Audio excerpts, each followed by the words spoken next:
The rain hammered against the floor-to-ceiling windows of Brooks Industries' 42nd floor, each droplet a reminder of the storm brewing both outside and within the pristine conference room. Colton Brooks adjusted his Italian silk tie, his steel-gray eyes scanning the acquisition documents that would cement his position as the youngest billionaire to ever helm a Fortune 500 company. At 28, he had everything, except the one thing the board of directors deemed essential for a CEO handling family-oriented brands. A wife! The Hartwell account is worth $800 million. His father's voice crackled through the speakerphone, each word measured and calculating. But Victoria Hartwell won't do business with bachelors. She believes family men make more stable business partners. Colton's jaw tightened. 3 generations of Brooks men had built this empire, and now it hinged on his marital status. The irony wasn't lost on him. A man who could negotiate billion-dollar deals was being held hostage by his single status. 23 floors below, in the bustling marketing department, Nia Robinson was having her own crisis. Her fingers trembled slightly as she reread the email that had arrived that morning, like a death sentence wrapped in corporate letterhead. Due to budget restructuring, your position will be eliminated effective December 31st. We thank you for your 2 years of dedicated service. She closed her laptop with more force than necessary, earning concerned glances from her cubicle neighbors. 2 years of 60-hour weeks, innovative campaigns that had increased client retention by 30%, and a master's degree in marketing. None of it mattered when the quarterly reports demanded sacrifices. The elevator dinged softly as Nia stepped inside, clutching a box of her personal belongings. She'd cleared out her desk during lunch, unable to bear the pitying looks and whispered conversations. As the elevator climbed, she found herself thinking about her grandmother's words. Sometimes, baby girl, life don't give you what you deserve. Sometimes you gotta take what you need. The elevator shuddered to a halt on the 42nd floor, a floor she'd never had clearance to visit. The doors opened to reveal Colton Brooks himself, his presence commanding even in the confined space. Nia had seen him in company newsletters and business magazines, but in person, he was different. More real, the carefully cultivated image of corporate perfection showed hairline cracks of exhaustion around his eyes. Going up? He asked, stepping inside without waiting for an answer. Actually, I was going down, Nia replied, then winced at how that sounded. I mean, to the parking garage. For the first time in weeks, Colton almost smiled. Rough day? Nia gestured to her box of belongings. You could say that. I just got laid off. The elevator continued its descent in silence until Colton spoke again. What department? Marketing. Nia Robinson. She extended her free hand, a gesture of politeness even in her darkest hour. Colton Brooks. His handshake was firm, warm. I'm sorry about your position. The restructuring wasn't my call, but you're the CEO. It wasn't an accusation, just a statement of fact. In title, yes, but every decision still requires board approval. There was something bitter in his voice, a frustration that Nia recognized in herself. The elevator reached the parking level, but neither moved to exit. In that moment, 2 desperate people found themselves suspended between floors and fates, each carrying burdens the other couldn't fully understand. Can I ask you something? Colton said suddenly. Hypothetically speaking, if someone needed to appear. Settled. For a business deal, what would you suggest? Nia studied his face, noting the careful way he'd phrased the question. Hypothetically? I'd say perception is everything in marketing. People see what you want them to see, as long as you're consistent with the narrative. And if that narrative involved partnership, the wheels in Nia's mind began turning with the speed that had made her one of the company's top marketers. Then I'd say the partnership would need to look authentic, believable. It would require someone who understands the stakes and can commit to the performance. They looked at each other in the fluorescent lighting of the parking garage elevator, 2 people who had just stumbled upon a solution to their respective problems. This is crazy, Nia whispered. Completely insane, Colton agreed. When would this hypothetical partnership need to begin?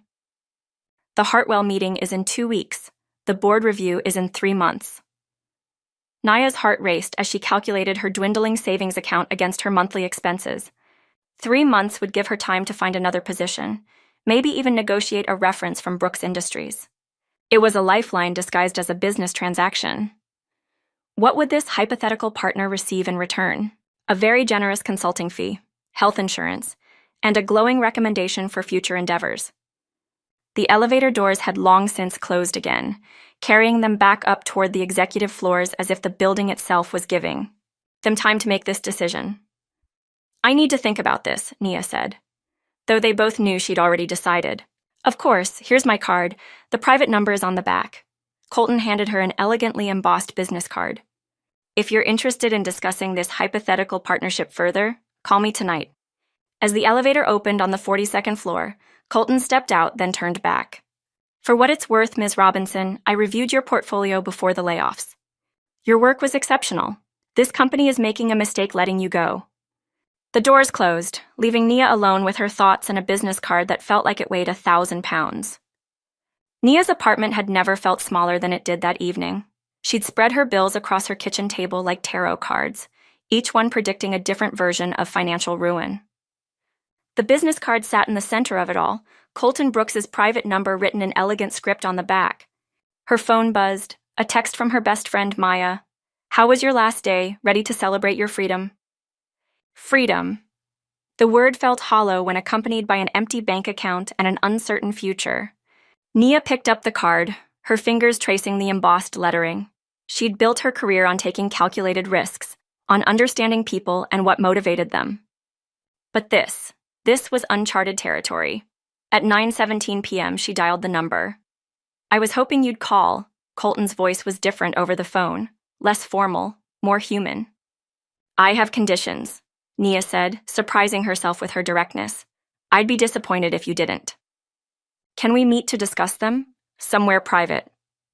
They agreed on Meridian, an upscale restaurant where the lighting was dim enough for private conversations and the clientele wealthy, enough to mind their own business. Nia arrived first, wearing her best dress, a simple black number that had cost her a week's grocery money 2 years ago, but had been worth every penny. Colton slid into the booth across from her, and Nia noticed he'd changed from his business suit into dark jeans and a cashmere sweater. The casual attire made him seem more approachable, though no less magnetic. "Before we begin," Nia said, pulling out a legal pad, "I need to understand exactly what you're asking of me." "Direct, I like that." Colton signaled the waiter for wine. "The board expects their CEO to project stability. Marriage suggests commitment, responsibility. The Hartwell deal requires someone who understands family values." "And you think a fake fiancé will solve this?" "I think the right partner, someone intelligent enough to navigate high-stakes social situations, could help us both achieve our goals." Nia made notes as he spoke, her marketing mind already mapping the campaign they'd need to orchestrate. "Timeline? We'd need to be engaged within the week. The Hartwell dinner is in 10 days. Board review in 3 months. Public appearances, company events, charity galas, family dinners. Nothing too intimate, but enough to establish the relationship as legitimate. Compensation." Colton named a figure that made Nia's pen skip across the page. It was more than her annual salary had been, paid over 3 months. And when it ends? Clean break, mutual decision to focus on career goals, no scandal, no drama. Nia set down her pen and studied his face in the candlelight. "Why me? You could hire an actress, someone with experience in performance. Because this isn't a performance for you, it's a business arrangement. You understand the stakes, and you won't confuse the transaction with genuine emotion." The wine arrived, providing a moment of pause as the sommelier performed his ritual. When they were alone again, Nia raised her glass. "To the most expensive consulting contract of my career." "To partnership," Colton corrected, touching his glass to hers. The next week passed in a blur of preparation that felt more like launching a military campaign than planning a fake engagement. They met daily, sometimes in his office, sometimes at neutral locations, building the mythology of their relationship. "How did we meet?" Nia asked during one of their sessions, her legal pad now filled with pages of fabricated history. "Company party, you spilled wine on my shirt." "That's cliché. What about the elevator?" "There's truth in that. Easier to remember under pressure." Colton nodded, making his own notes. "First date?" "Art museum." "You wanted to impress me with your cultural knowledge, but I knew more about the Impressionist collection than you did." "That's believable." "What's my favorite food?" "Thai, but you can't handle anything spicier than mild." "Your favorite flower?" "Peonies, but only the pale pink ones. They were building intimacy through inventory, creating shared experiences that had never happened. The strange thing was how easily it came, as if they'd known each other for years instead of days. The engagement ring was the final piece of their elaborate puzzle. Colton had suggested Tiffany, but Nia had a different idea. "It needs to look like something you'd actually choose for someone you love," she said, as they walked through the Diamond District. "Not something you'd buy to impress a board of directors." They found it in a small shop tucked between larger retailers, a vintage Art Deco setting with a center diamond that caught the light like captured starlight. When the jeweler slipped it onto Nia's finger, she felt a strange jolt of electricity that had nothing to do with static and everything to do with the way Colton was watching her face. "Perfect," he said softly, and for a moment neither of them was acting. The ring fit as if it had been made for her, and when she tried to remove it in the car afterward, Colton stopped her with a gentle touch. "Leave it on. We need to get used to it looking natural." That night, Nia found herself staring at the ring as she made dinner, twisting it around her finger in a gesture that felt both foreign and familiar. She'd caught herself doing it at least a dozen times throughout the day, each time remembering the warmth of Colton's hand as he'd slid it into place. Her phone rang, interrupting her thoughts. Colton's name appeared on the screen. "Second thoughts?" she answered. "Actually, I was calling to see how you were feeling about tomorrow." Tomorrow. Their first public appearance as an engaged couple. The Brooks Industries annual charity gala, where 500 guests would witness the debut of their carefully orchestrated romance. "Nervous," she admitted. "You, terrified." His honesty surprised her. In all their planning sessions, he'd maintained perfect composure, treating their arrangement like any other business deal. "What if someone sees through it?" Nia asked. "Then we adapt. That's what good partners do." Partners. The word had taken on layers of meaning over the past week, shifting from business terminology to something more complex. "Colton? Yes? What happens if this works too well, if people expect more?" There was a long pause before he answered. "Then we'll cross that bridge when we come to it." After they hung up, Nia tried on the dress she'd bought for the gala, a midnight blue gown that hugged her curves and made her feel like someone who belonged in Colton's world. As she looked at herself in the mirror, she realized that somewhere in the past week, the line between Nia Robinson, unemployed marketer, and Nia Robinson, billionaire's fiancée, had begun to blur. The woman looking back at her could handle charity galas and board meetings. She could stand beside Colton Brooks and make people believe in their love story. The question was, what would happen when she started believing in it herself? The Brooks Industries charity gala transformed the downtown hotel ballroom into something from a fairy tale. Crystal chandeliers cast dancing shadows across silk-draped tables, and the city's elite mingled beneath spotlights that made everyone look like movie stars. Nia had attended marketing events before, but nothing had prepared her for this level of opulence.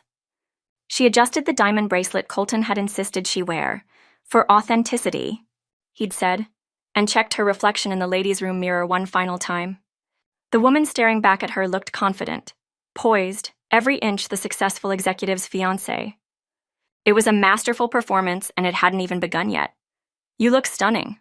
Nia turned to find Colton in the doorway, resplendent in a perfectly tailored tuxedo. For a moment, she forgot to breathe. He wasn't just handsome. He was magnetic, the kind of man who commanded attention simply by existing. "You clean up pretty well yourself," she managed, accepting his offered arm. "Ready for our debut?" As ready as one can be for elaborate deception. They paused at the ballroom entrance, and Colton's expression grew serious. "Once we walk through those doors, this becomes real. Are you absolutely certain you want to do this?"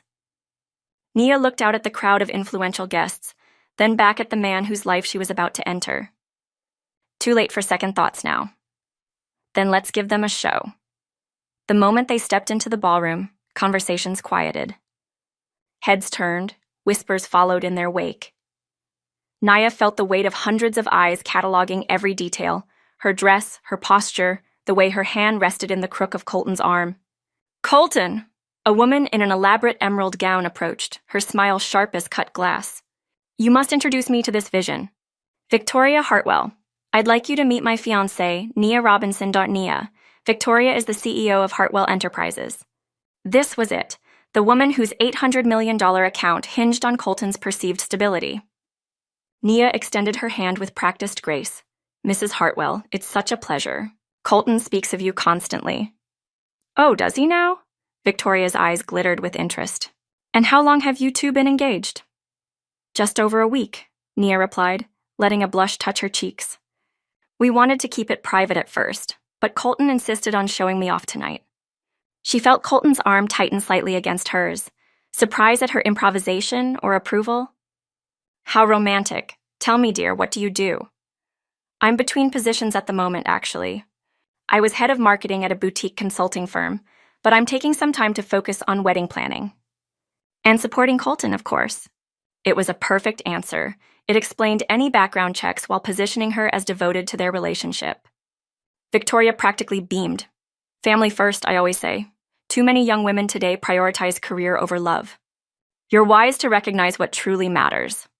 As Victoria moved on to other guests, Colton leaned close to Nia's ear. "Brilliant improvisation. Just following the client's lead." The rest of the evening unfolded like a carefully choreographed dance. They worked the room together, Colton's hand never straying far from the small of Nia's back, her fingers occasionally finding his arm in gestures of casual intimacy. They told their rehearsed story to curious guests, each repetition making it feel more real. During dinner, Nia found herself genuinely laughing at Colton's whispered commentary about the other guests.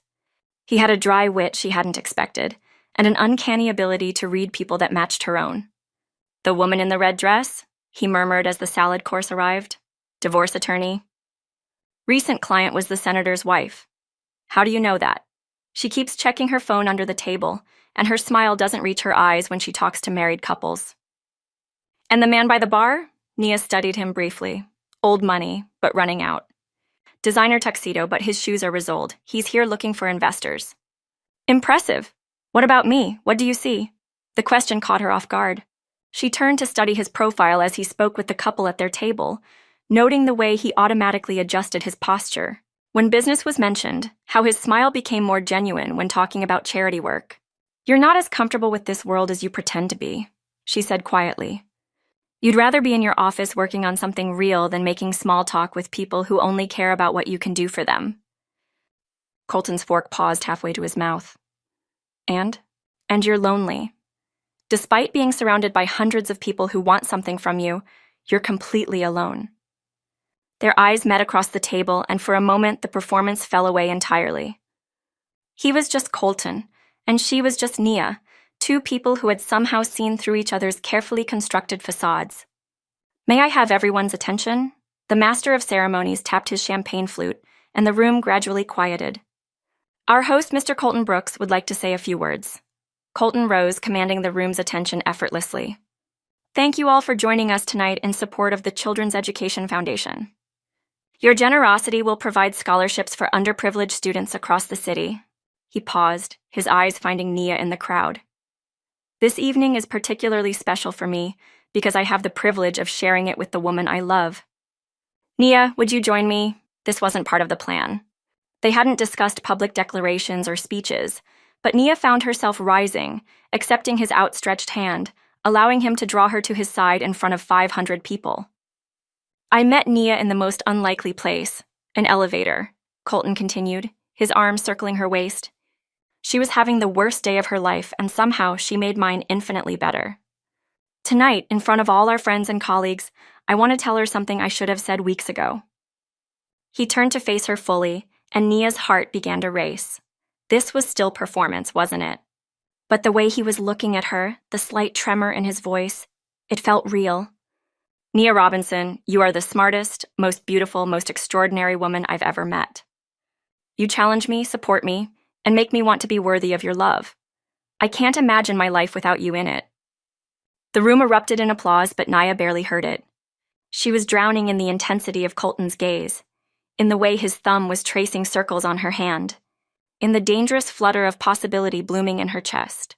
When he kissed her, soft, brief, achingly tender, she forgot about the audience, forgot about the arrangement, forgot about everything except the warmth of his lips and the way her entire world seemed to shift on its axis. As they broke apart, she saw something in his eyes that terrified her. He wasn't acting anymore. Neither was she. Later, in the quiet of his car as they drove through the city, Nia stared out the window and tried to process what had happened. That went well, Colton said, his voice carefully neutral. The Hartwell account? Secured. She wants to move forward with the partnership. Good. That's good. They drove in silence for several blocks before Colton pulled over outside her apartment building. Nia, about what happened back there. It was perfect, she interrupted, not ready for whatever he was about to say. Very convincing. The whole room believed it. Did you? The question hung between them like a challenge, like a confession, like a prayer. Nia reached for the door handle without answering. I'll see you tomorrow for the venue walkthrough. She was halfway to her building when she heard him call her name. She turned to see him standing beside his car, looking more vulnerable than she'd ever imagined the great Colton Brooks could look. For what it's worth, he said, his voice carrying across the empty street. I meant every word. Nia's breath caught in her throat, but she forced herself to smile, the same practiced smile she'd perfected for the evening's performance. Good night, Colton. She didn't look back as she entered her building, but she could feel him watching her until the elevator doors closed. Only then did she allow herself to touch her lips, still tingling from a kiss that was supposed to be fake but had felt more real than anything in her life. The engagement ring caught the hallway light as she fumbled with her keys, and for the first time since putting it on, she didn't want to take it off.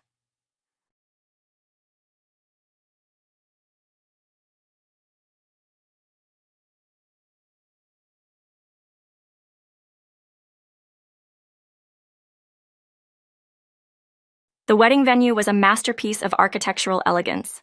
Soaring ceilings, floor-to-ceiling windows overlooking the harbor, and enough space to accommodate the 500 guests expected at what would be the social event of the season. If it were real, Nia stood in the center of the main hall, watching Colton discuss logistics with the wedding planner, and felt the weight of their deception settling on her shoulders like a lead blanket. In the 3 weeks since the charity gala, their fake relationship had taken on a life of its own. Engagement photos for society magazines, couples dinners with his parents, shopping trips for a wedding dress she'd never wear, each event making their web of lies more elaborate and harder to escape. The ceremony will take place here. The wedding planner, a meticulously organized woman named Patricia, gestured toward the windows. With the harbor as your backdrop, it will be absolutely magical. Magical. The word twisted in Nia's chest. She'd dreamed of her wedding day since childhood, a simple ceremony surrounded by people who loved her, not a performance for people who barely knew her name. And for the reception, Patricia continued, we'll have the jazz quartet here, the cocktail station there, and the head table positioned so you'll have the best view of your guests. It sounds perfect, Colton said, but his voice lacked the enthusiasm of a groom-to-be. He'd been distant since the charity gala, polite but careful, as if he was trying to maintain professional boundaries, in an increasingly unprofessional situation. Now, let's discuss the timeline. Patricia flipped through her portfolio. The ceremony is in 8 weeks, which gives us just enough time for final fittings, menu tastings, and... 8 weeks? Nia's voice came out sharper than intended. I thought we had more time. Patricia looked confused, but Mr. Brooks specified that the wedding needed to happen before the board review. I assumed you were both eager to make it official. Official, another word that felt like a knife between her ribs. Nothing about this was official except the contract they'd signed, the one that would dissolve their arrangement the moment Colton secured his position. Of course, Nia recovered. 8 weeks feels so soon. Pre-wedding jitters, Colton said smoothly, moving to her side. His hand found the small of her back, a gesture that had become automatic over the past weeks. She's nervous about walking down the aisle. The casual lie fell so easily from his lips that Nia had to fight not to flinch. When had they become so good at deceiving everyone, including themselves? After Patricia left them with catalogs of centerpieces and menu options, they sat in the empty venue's cafe, surrounded by the detritus of their fake wedding planning. You're quiet, Colton observed, stirring his coffee absently. Just tired. This is more intensive than I expected. We can hire someone to handle the details. Patricia can make most of the decisions without us. That's not the point. Nia closed the cake catalog with more force than necessary. This feels wrong, Colton, all of it. Having second thoughts about our arrangement? Our arrangement, even now, he couldn't call it what it had become, a lie so complete that sometimes she forgot where the performance ended and her real feelings began. Aren't you? She met his eyes across the small table. When you talk to your parents about me, when you tell Patricia about our dream wedding, when you introduce me as your fiancé, doesn't part of you feel guilty? Colton was quiet for a long moment, his fingers drumming against the table in a nervous rhythm she'd learned to recognize. Every day, he said finally.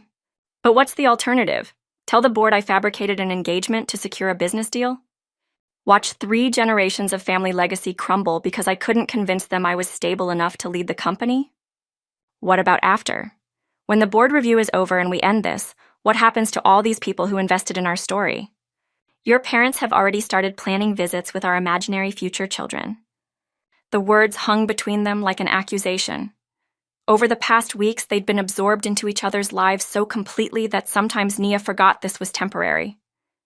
Colton's mother called her weekly to discuss wedding details and share family stories. His father had begun including her in business conversations, valuing her marketing insights. Even his younger sister Emma had started texting her directly, excited to have a future sister-in-law. We'll figure it out, Colton said, but his voice lacked conviction. Will we, or will we just add more lies to cover up the original lie until we can't remember what was real anymore? Colton's jaw tightened. What do you want me to say, Nia? That I regret asking for your help? That I should have found another way? I want you to acknowledge that this has gotten complicated. Of course it's complicated. Everything worthwhile is complicated. Worthwhile? The word escaped before she could stop it. Is that what this is to you? Their eyes met across the table, and Nia saw her own confusion reflected in his face. The careful boundaries they'd established were crumbling, eroded by weeks of shared intimacy that felt real even when it wasn't. I don't know what this is anymore, he admitted quietly. Before Nia could respond, her phone buzzed with a text from Maya. Coffee tomorrow? I feel like I haven't seen you in weeks. How's the whirlwind romance?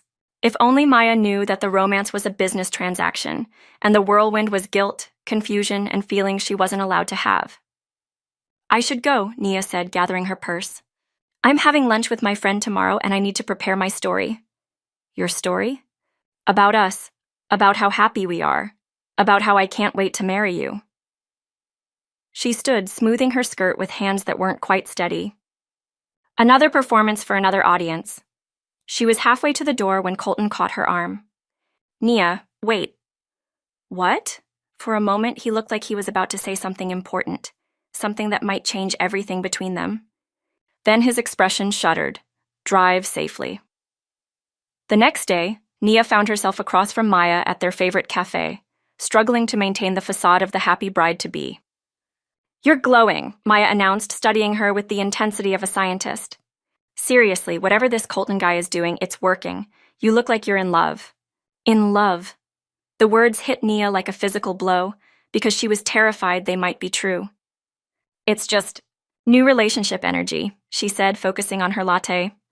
Girl, please. I've seen you in new relationships. This is different. You're different. Maya leaned forward conspiratorially. Is the sex amazing? I bet it's amazing. He has that look. Maya. What? I'm just saying, the man is fine as hell and you're practically vibrating with satisfaction. Good for you. If only Maya knew that she and Colton had never so much as kissed outside of public appearances, that they'd never been alone together in anything resembling an intimate setting, that their entire relationship was built on carefully negotiated performances. Tell me about the wedding planning, Maya continued. I can't believe you're getting married in 8 weeks. That's so unlike you. You usually plan everything to death. Sometimes you just know, Nia said, the lie tasting bitter on her tongue. When it's right, why wait? And his family? What are they like? This at least Nia could answer honestly. They're wonderful, warm, welcoming. His mother, Catherine, is this amazing woman who runs her own foundation. She's been sharing all these stories about Colton as a child, showing me family photos. That's so sweet. It sounds like they've really embraced you, embraced her based on a lie. Catherine Brooks had spent last Sunday afternoon teaching Nia how to make Colton's favorite dessert, lemon bars that he'd apparently loved since childhood. She'd shared stories about his first heartbreak, his college graduation, the night he'd called her crying after his grandfather's death. Real stories about the real Colton, stories that Nia had no right to know. What about your dress? Maya asked. Please tell me you're not doing some Pinterest perfect princess thing. You're too sophisticated for that. Nia thought about the dress hanging in her closet, a simple but elegant design that had made her breath catch when she'd tried it on. The saleswoman had gushed about how perfect it was, how it had been made for her. Even Patricia had teared up when she'd seen it. It's perfect, she said, and meant it. I'm so happy for you. Maya reached across the table to squeeze her hand. You deserve this, Nia. After all the guys who didn't appreciate how incredible you are, you found someone who sees you clearly. Sees you clearly? The irony was devastating. Colton saw her clearly enough to know she'd make a convincing fake fiancée. But did he see her as anything more than a talented actress playing a role? I should go, Nia said abruptly, standing to gather her purse. Wedding errands. Of course. Don't forget to send me the registry information. I want to get you something special. As Nia walked to her car, Maya's words echoed in her head. You deserve this. But she didn't deserve this. She was stealing it, borrowing someone else's happiness for a few months before returning to her real life. Her phone buzzed with a text from Colton. Dinner with my parents tonight. Can you be there by 7? Another performance, another evening of pretending to be blissfully in love with a man who was paying her to lie to his family. She typed back, of course. Should I bring anything? Just yourself. Mom's making your favorite. Your favorite. Somehow, over the past weeks, Catherine had learned that Nia preferred white wine to red, that she was allergic to shellfish. As Nia drove toward the Brooks family estate, she realized that Maya had been right about one thing. She was different. The question was whether she was becoming the woman Colton needed her to be, or simply becoming a woman who was falling in love with someone she could never truly have. The Brooks family estate at sunset was something from a magazine spread, sprawling gardens, warm lights spilling from tall windows, the kind of generational wealth that whispered, not shouted. Nia had been here dozens of times over the past month, but tonight felt different. Tonight, the weight of their deception seemed heavier, more suffocating. Catherine Brooks opened the door before Nia could ring the bell, enveloping her in the kind of maternal hug that Nia had been craving since her own grandmother's death 3 years earlier. Sweetheart, you look tired. Are you getting enough sleep? Wedding planning can be so overwhelming. I'm fine, Catherine. Just a lot on my mind. Of course, dear. Come, dinner's almost ready. Colton's in the study with his father. They're discussing some business matter that couldn't wait until tomorrow. Business. Always business with the Brooks men, even during family dinners. Nia followed Catherine through the familiar hallways, past family portraits that now included engagement photos of her and Colton. Seeing their smiling faces on the wall among generations of real Brooks family moments made her stomach clench with guilt. In the kitchen, Catherine handed Nia a glass of wine, the Sauvignon Blanc she'd mentioned preferring weeks ago. I wanted to talk to you before the men join us, Catherine said, her voice taking on a more serious tone. About Colton. Nia's heart rate spiked. Is everything all right? He's different since you came into his life. Happier, but also, I don't know how to explain it. More conflicted? Catherine studied Nia's face as if searching for answers. Has he seemed troubled to you lately? The wine turned sour in Nia's mouth. Of course he seemed conflicted. He was living a lie that grew more complex every day, pretending to love a woman he'd hired to play a role. Maybe he's just nervous about the wedding, Nia offered weakly. Catherine's laugh was gentle but knowing. Oh, my dear, I've been married for 32 years. I know the difference between wedding nerves and something deeper. She reached across to cover Nia's hand with her own. He loves you desperately, you know. But he's terrified. Terrified? The word came out as a whisper. Of losing you. Of not being worthy of you. Of the possibility that this happiness might be temporary. Catherine's eyes were soft with maternal wisdom. He's never been in love before. Not really. He doesn't trust it yet. The kitchen door opened, saving Nia from having to respond to Catherine's devastating assessment.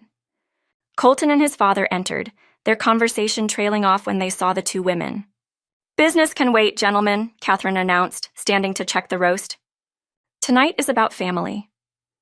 Dinner passed in a blur of conversation about wedding details, honeymoon plans, and family traditions. Nia played her part perfectly, laughing at the right moments, sharing stories that painted her as the devoted fiancée. But beneath the surface, Catherine's words echoed like a warning bell. He loves you desperately.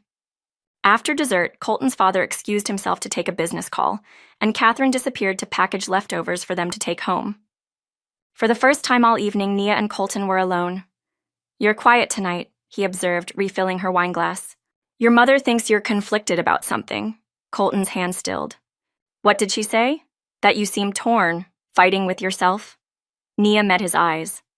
"She thinks you're terrified of losing me." "My mother has always been perceptive." "Colton." Nia's voice was barely above a whisper. "What are we doing?" Before he could answer, Catherine returned with containers of food and a photo album Nia had never seen before. "I wanted to show you these," Catherine said, settling beside them on the sofa. "Pictures from when Colton was little. I thought you might want copies for your wedding slideshow." The album was a treasure trove of Colton's childhood. Gap-toothed grins, Little League uniforms, Christmas mornings. But it was the later photos that made Nia's chest tighten. High school graduation, where his smile didn't reach his eyes. College photos where he looked isolated, despite being surrounded by friends. Corporate headshots that showed a successful man who seemed utterly alone. "He was always so serious," Catherine murmured, turning to a photo of teenage Colton in a tuxedo at some formal event. "Even as a child, he felt the weight of family expectations. I used to worry he'd never find someone who could make him laugh." She looked up at Nia with such genuine affection that it felt like a physical blow. "Thank you for giving me my son back. The Colton I see now, the one who smiles when he talks about you, who actually looks forward to something other than work. That's the boy I always knew was in there." Nia excused herself to the bathroom, needing a moment to collect herself.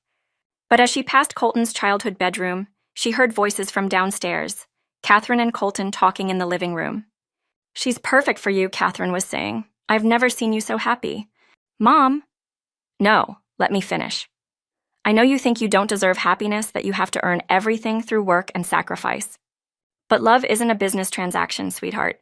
You can't negotiate your way into it, and you can't control its outcome." There was a long pause before Colton spoke. "What if I mess it up? What if I'm not capable of being what she needs?" "Then you figure it out together. That's what marriage is. Two people choosing each other every day, even when it's hard." Nia pressed her back against the wall, her heart hammering against her ribs. The raw vulnerability in Colton's voice, the genuine fear, this wasn't about their arrangement anymore. Somehow, without either of them meaning for it to happen, their fake engagement had become real for him too. When she returned downstairs, Colton was helping his mother clean up, and the moment of honesty had passed. They said their goodbyes with hugs and promises to call soon, carrying their leftovers and the weight of unspoken truths to Colton's car. They drove in silence through the tree-lined streets of his parents' neighborhood, past houses that glowed with the warmth of real families living real lives. When Colton finally spoke, his voice was carefully controlled. "My mother likes you. She loves me because she thinks I love you. Don't you?" The question hung in the air between them like a confession, like an accusation, like a plea. Nia stared out the window at the passing lights, each one blurring into the next. "This isn't about what I feel, Colton. It's about what we agreed to do. And if I wanted to change what we agreed to?" Her breath caught. "What are you saying?" "I'm saying that somewhere between the elevator and tonight, this stopped being about the Hartwell account or the board review." He pulled over to the side of the road and turned to face her, his eyes intense in the dashboard light. "I'm saying that when I told you I loved you at the charity gala, I wasn't acting." The words hit her like a physical force. For weeks, she'd been telling herself that the growing intimacy between them was just good performance, that the way her heart raced when he touched her was simply her body responding to an attractive man. But hearing him say it, hearing the raw honesty in his voice, shattered every defense she'd built. "You don't mean that?" she whispered. "I do. I mean every word of it." His hand found hers, fingers intertwining with a familiarity that spoke of weeks of practiced intimacy that had somehow become real. "I love the way you see through people's facades. I love how you can make my mother laugh until she cries.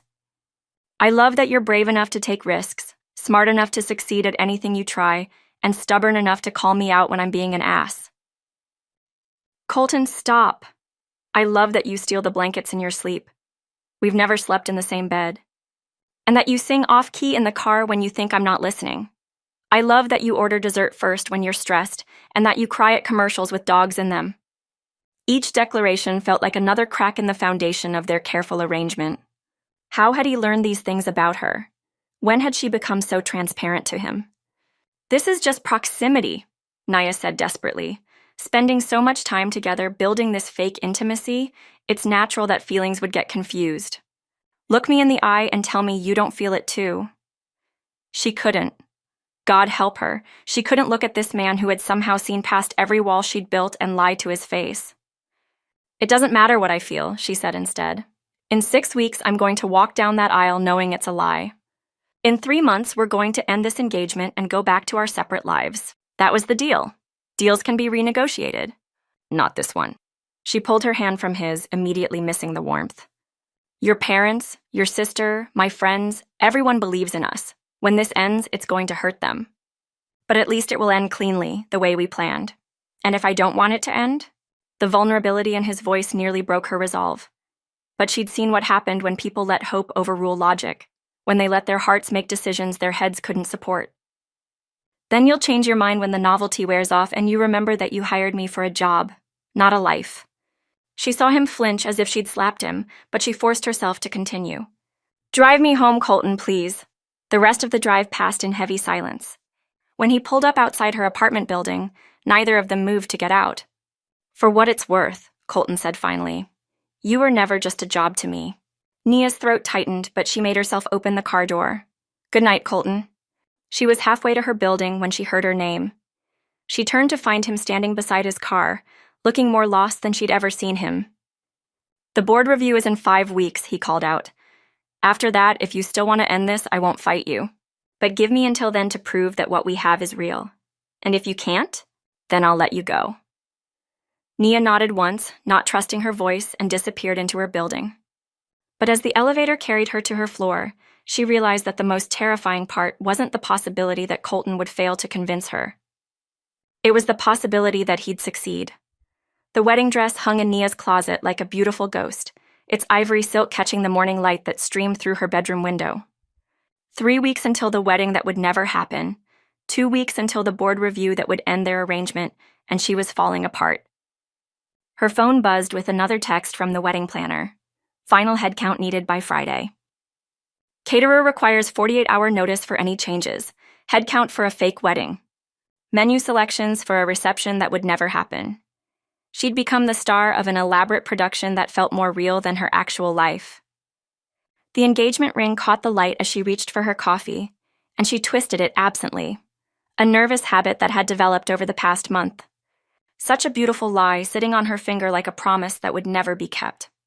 Her laptop chimed with an email from a potential employer, a marketing firm in Portland that had been courting her for weeks. The salary was excellent, the position challenging, and it would take her 3,000 miles away from Colton Brooks and the wreckage of whatever they'd built together. She should accept it. Pack up her life, disappear into a new city, and a fresh start. Leave before the board review, before the fake wedding, before she did something irreversibly stupid like tell him she loved him too. Because she did. God help her, she was desperately, hopelessly in love with a man who had hired her to pretend to love him. The irony would have been funny if it didn't hurt so much. Her phone rang, interrupting her spiral of self-pity. Colton's name appeared on the screen, and her heart did the same stupid flutter it had been doing for weeks. Good morning, she answered, forcing lightness into her voice. Are you free for lunch? There's something I want to show you. Colton, if this is about last night, it's not. Well, not entirely. Please, Naya. 1 hour. An hour later, she found herself in Colton's car, driving through neighborhoods she didn't recognize. He seemed nervous, his fingers drumming against the steering wheel in that telltale rhythm. Where are we going? You'll see. They pulled up in front of a charming Victorian house with a for sale sign in the front yard. The property was stunning. Mature trees, a wraparound porch, the kind of character that modern constructions could never replicate. Why are we here? Nia asked as they walked up the front path. I wanted your opinion on something. Colton produced a key from his pocket. I'm thinking of buying it. The interior was even more beautiful than the exterior. Original hardwood floors, built-in bookcases, a kitchen that managed to be both historic and modern. Sunlight poured through tall windows, and Nia could imagine the space filled with laughter, with life, with the kind of happiness she'd never allowed herself to dream about. "It's gorgeous," she said, running her fingers along the marble countertop. "But it's so different from your penthouse. This is a family home." "I know." Colton leaned against the kitchen island, watching her explore. "That's why I wanted to see it with you." The words hung in the air like a dare, like a promise, like a threat. Nia forced herself to keep walking, to examine the details of crown molding and original fixtures rather than look at the man, who was quietly dismantling every defense she had. "The master bedroom has amazing natural light," he said, leading her upstairs. The bedroom was spectacular: vaulted ceilings, a fireplace, French doors that opened onto a small balcony overlooking the garden. But it was the way Colton was watching her face, cataloging her reactions, that made her chest tighten with dangerous possibility. "There's an office space that would be perfect for your marketing consultancy," he continued, opening another door. "And the third bedroom could be a nursery, eventually." "Colton," her voice came out strangled. "What are you doing?" "I'm trying to show you what our life could look like, if you wanted it to be real." She spun to face him, anger and fear and hope warring in her chest. "This isn't fair. None of this has been fair. Not from the moment we stepped into that elevator." He moved closer, and she could see the same conflict in his eyes that had been tearing her apart for weeks. "But fair doesn't matter anymore, does it? What matters is what we choose to do next. We choose to stick to our agreement. 2 more weeks, and this ends cleanly. Look around this room, Nia. Look at this house. Tell me you can't see us here." But she could see it, with devastating clarity. She could see lazy Sunday mornings in the 4-poster bed, could imagine hosting dinner parties in the elegant dining room, could picture children's toys scattered across the hardwood floors.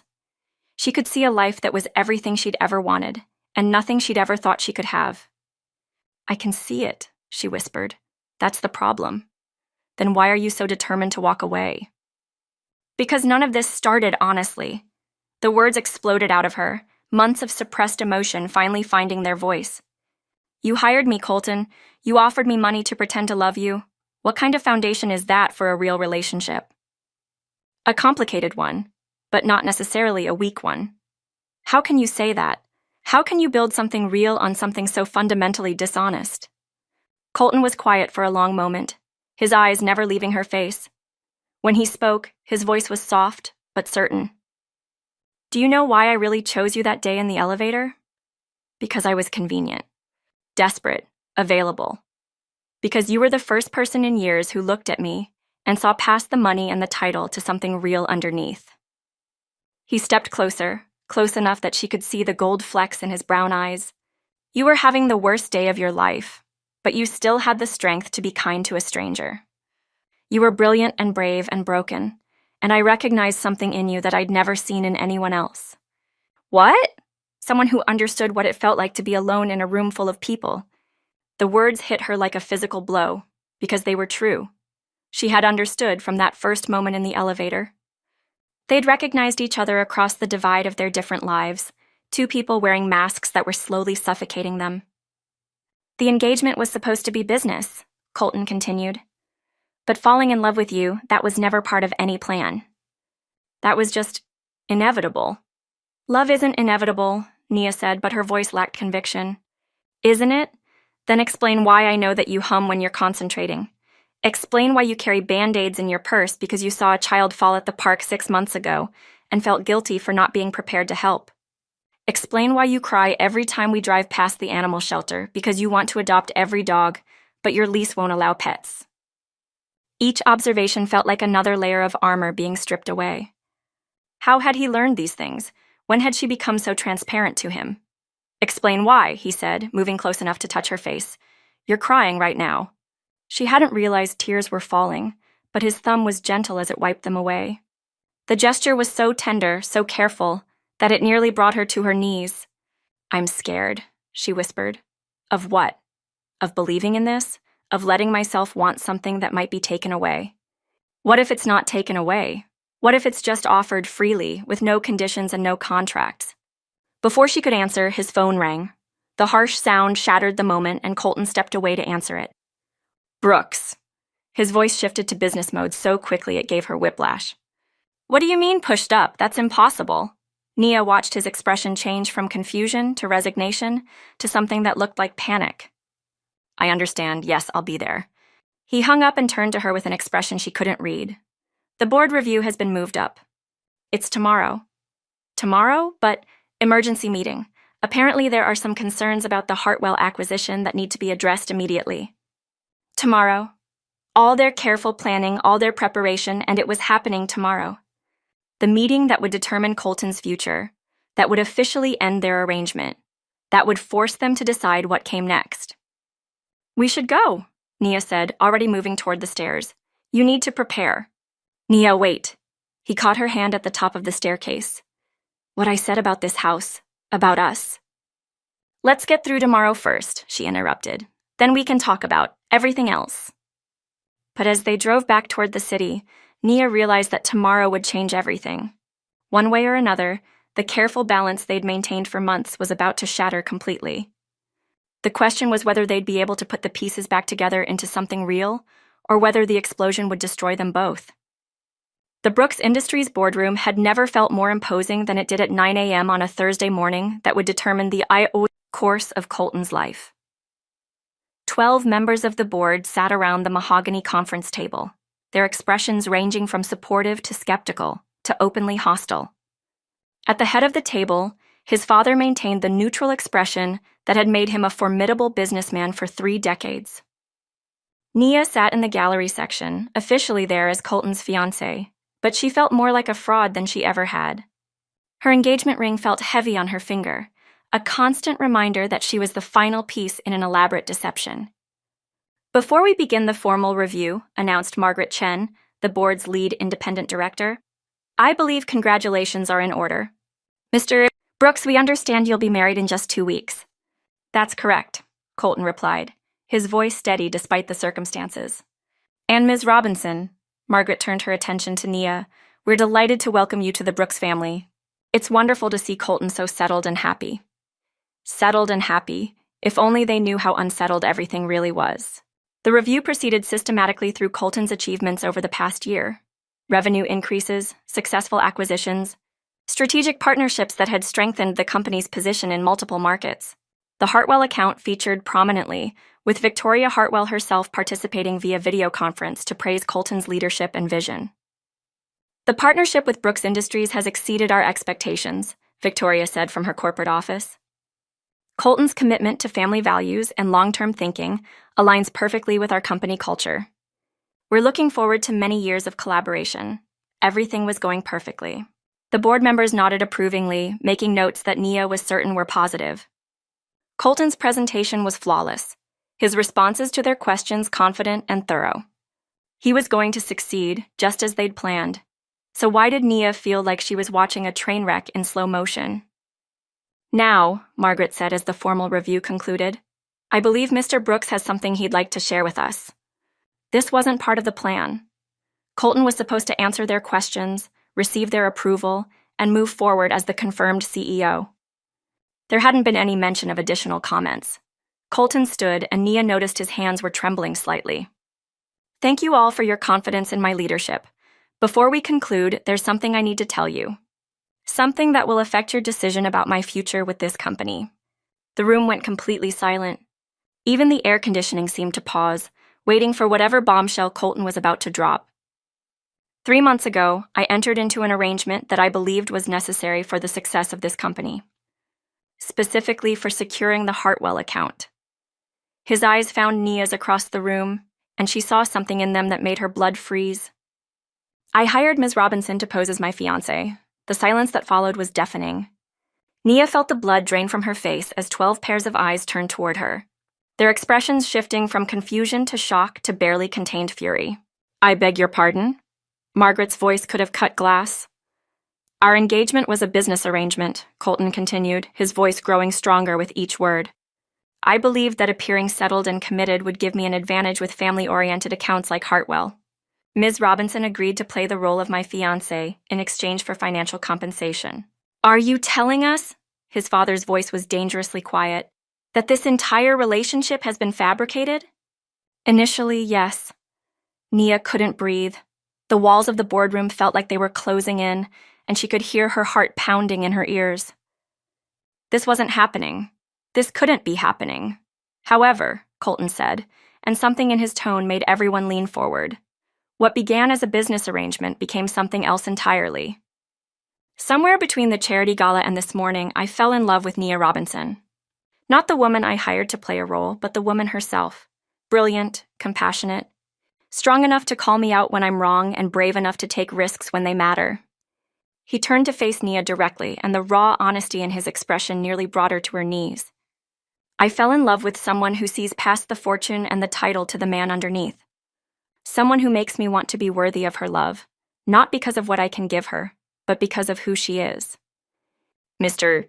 Brooks, Margaret's voice cut through the moment like a scalpel. Are you seriously telling us that you built your engagement strategy on a lie? I'm telling you that I started with a lie and found the truth.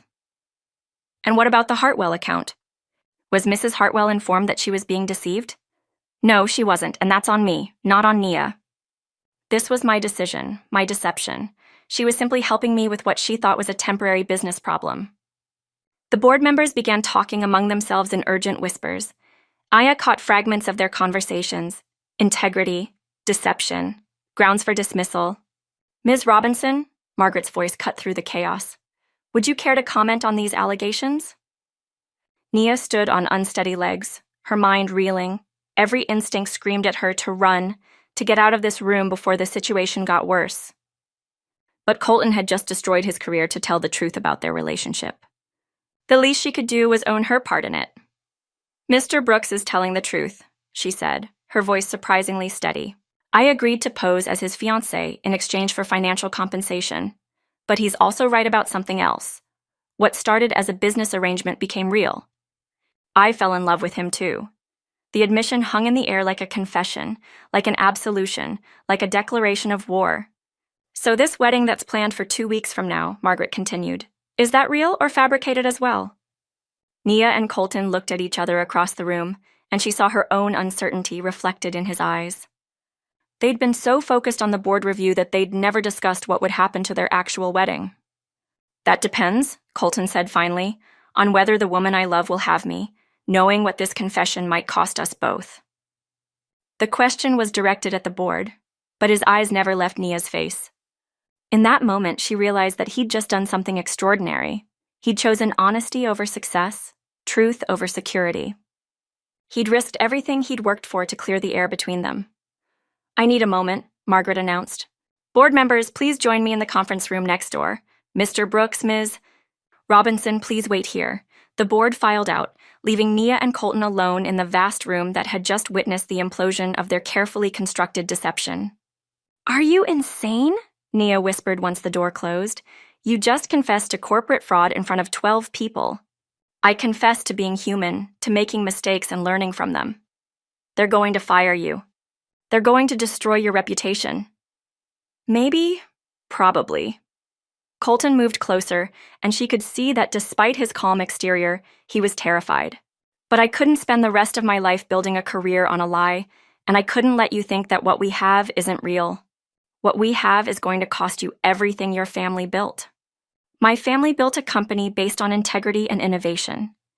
If I'd continued the deception, I would have betrayed those values far more than I betrayed them by starting it. The conference room door opened, and the board members returned to their seats. Margaret's expression was unreadable as she called the meeting back to order. Mr. Brooks, the board has reached a decision regarding your continued leadership of this company. Colton straightened, accepting whatever judgment was coming. Your actions over the past 3 months show a serious lapse in judgment.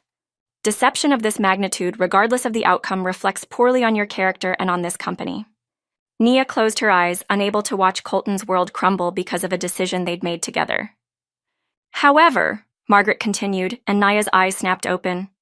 Your decision to come forward today, to prioritize honesty over personal gain, demonstrates the kind of integrity we expect from our leadership. The board has voted to censure you officially, but to maintain your position as CEO. The room erupted in surprised murmurs. Nia felt her knees go weak with relief. There are conditions, Margaret added sternly. First, you will personally contact Victoria Hartwell to explain the situation and allow her to make an informed decision, about continuing the partnership. Second, you will undergo leadership coaching for the next year to ensure this kind of judgment lapse doesn't occur again. Third, your compensation will be reduced by 20% for the next 2 years as penalty for your deception. I understand and accept those conditions, Colton said immediately.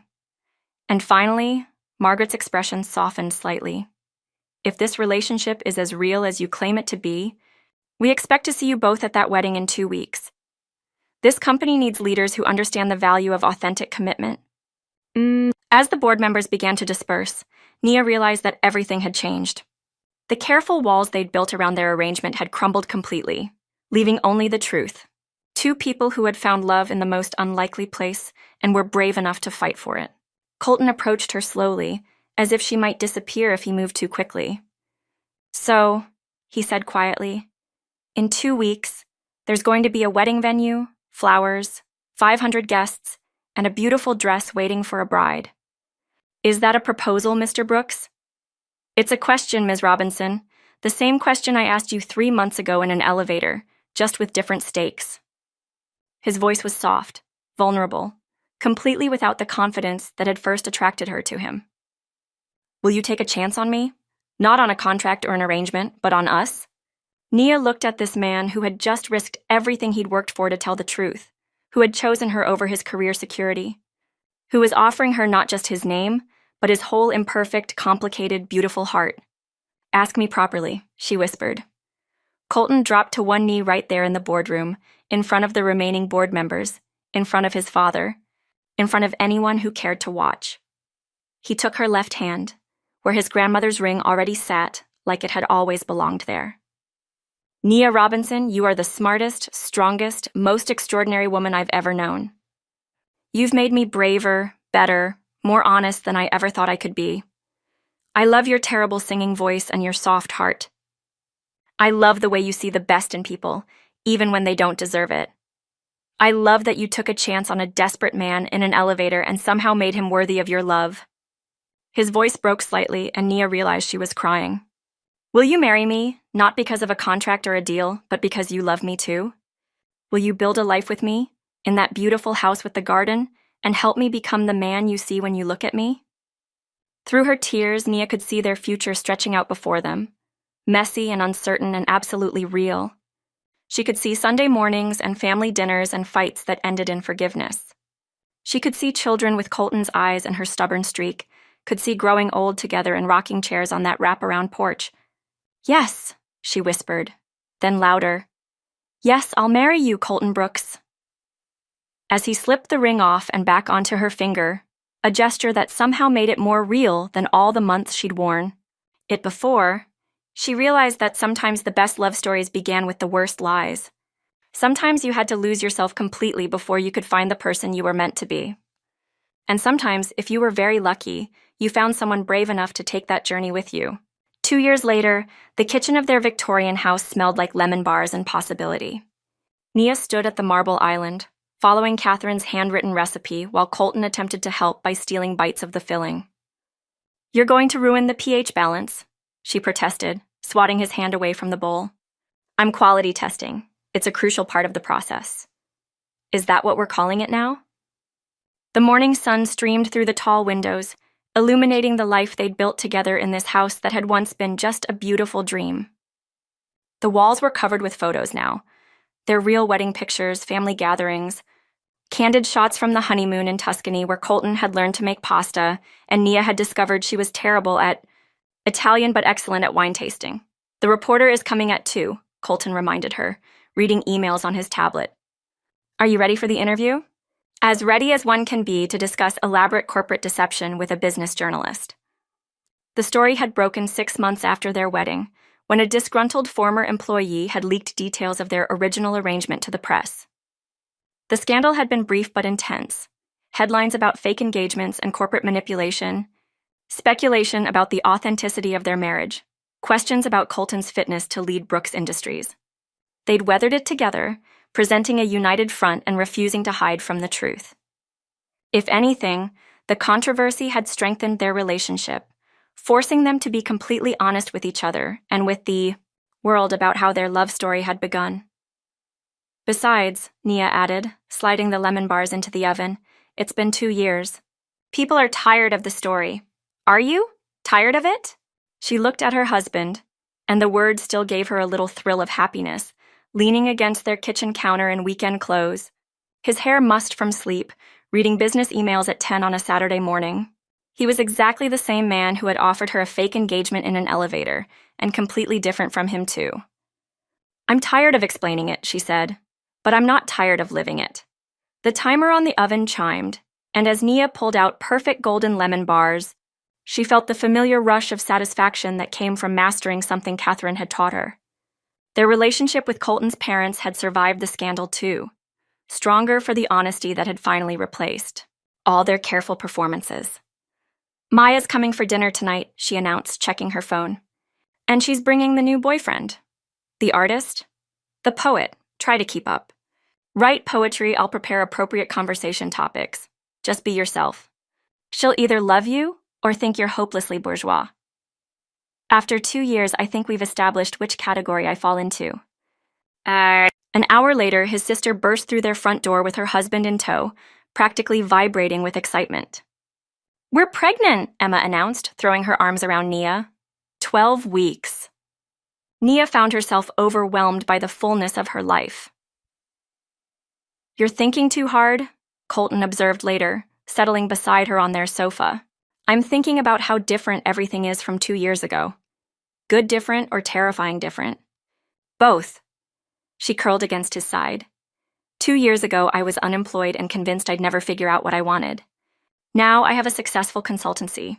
Your parents ask my opinion on foundation business, and I'm married to someone who used to be my fake fiancé. Colton's arm tightened around her. Are we still pretending? Every day, she said, noting his flicker of concern. I pretend I don't get ridiculously excited when you come home from work. I pretend I don't still get butterflies when you kiss me goodbye. I pretend I married you for practical reasons instead of because I can't imagine existing without you. Do you ever wonder what would have happened if we'd never met? She asked. Every day. And it terrifies me. Because you think you'd be unhappy? Because I think I wouldn't know what I was missing. I'd still be that guy convincing himself that work was enough.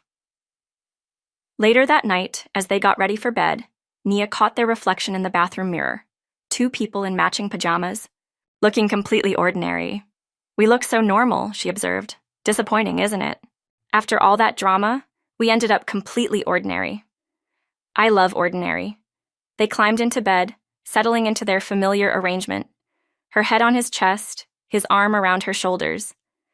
Colton, if we had to do it over again, would you still offer me that arrangement in the elevator? He was quiet for a long moment. No. I'd ask you to dinner instead. Properly. I'd court you the way you deserved, with flowers and thoughtful conversation. I'd tell you from the first date that I was falling in love with you. But then we wouldn't have our story. What do you mean? Our story, messy and complicated as it is ours. It's what made us who we are, what taught us how to fight for each other. She traced patterns on his chest. Besides, if you'd asked me to dinner that day, I probably would have said no. I was too scared, too convinced that men like you didn't fall for women like me. You were never broken, Nia. You were just temporarily misplaced. Maybe we needed the elaborate deception to get past our own defenses. Maybe we needed to pretend to be in love before we could admit we actually were. They drifted toward sleep, and just before she fell asleep, Nia realized that sometimes the best love stories began with the worst decisions. If you enjoyed this story, kindly like, subscribe, and hit the notification bell for more. See you next time.